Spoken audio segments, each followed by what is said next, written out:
Right away, I see a pretty strong symmetry or a symmetrical balance in at least these two parts of the cover. We have a pretty even split down the middle of the design. Once again, text that's pretty much equal distance from the margins on both sides. Also, a diamond that's perfectly split down the middle of the design. And so yeah, we have some symmetry going. We also have a motif for theme and motif going through the whole brochure. We have this diamond shape is repeated for here and up here, and also on the inside jacket, as we'll be seeing a little bit later. It has okay, I see pattern. So this image of the clovers in the background is it serves several purposes. So it serves as a value contrast between the text and the background and the diamond in the background, so that the text is more, or so that the type is more legible.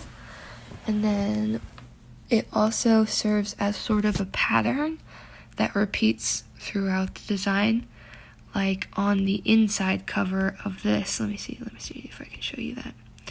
It says, you can see, there it is. You can see the clovers again on the corner here on the inside of the brochure,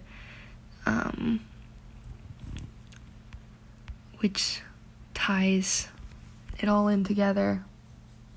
So like this is just like a panel overlaid on the background as opposed to being something completely different. And this side, this is actually not the same pattern. I thought it was, but then I looked at it more closely and I realized that it's not. I don't know why they chose to do two different leaf patterns, but you know, whatever. They're both green, so I guess that's another point of unity. Green is sort of a repeated element throughout this brochure. Now, the next thing I would say that I see is, size. Differences in size play a pretty big role in the hierarchy of this brochure. This is our first point of focus and of emphasis on the design, because it's this stark white shape against that relatively dark background.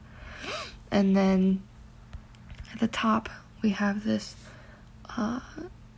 also less large block of text, so it has less weight in the design.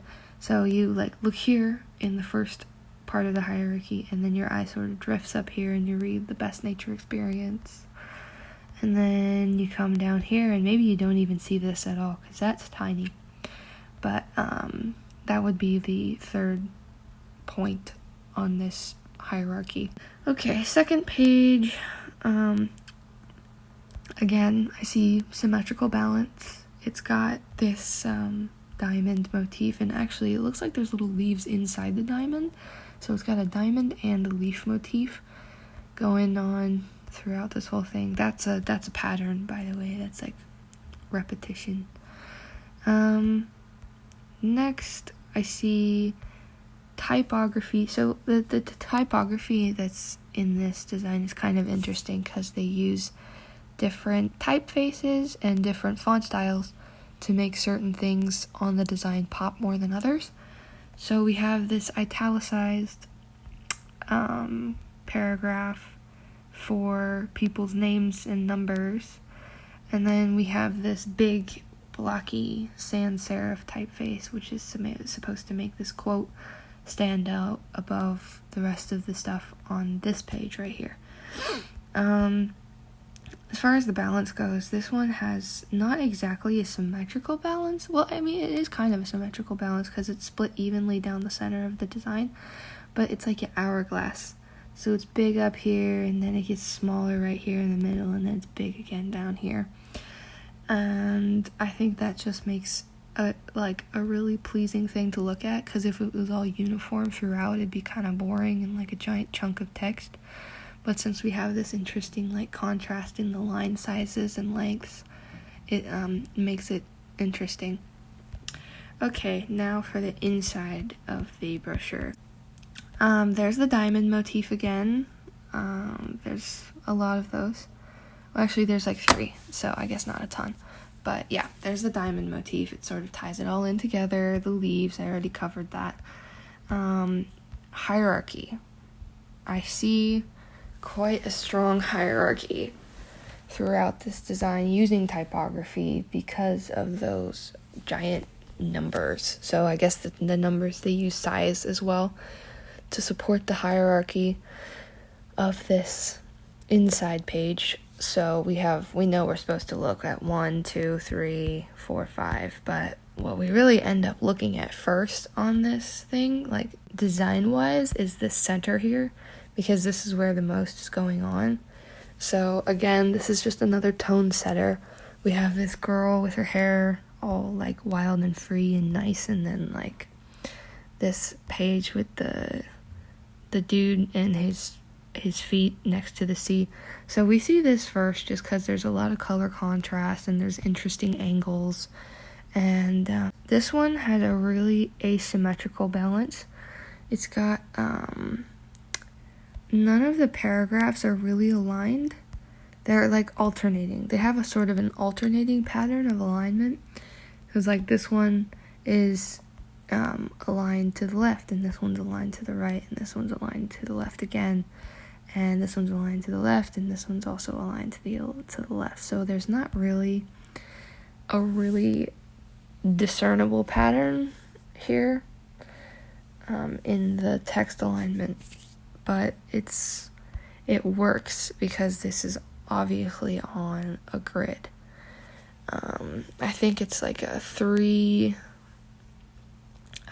by 3 grid, 3 column, 3 row, and the elements sort of fit on that grid in an interesting way, which makes this a dynamic thing to look at. So yeah, that's what I see. I already went over how the size difference in the numbers makes them more of a point of contrast and therefore a point of emphasis. So yeah, this is a really great brochure. I really like it. I think my favorite little detail is this little diamond where this typography is like somehow made to look like a diamond.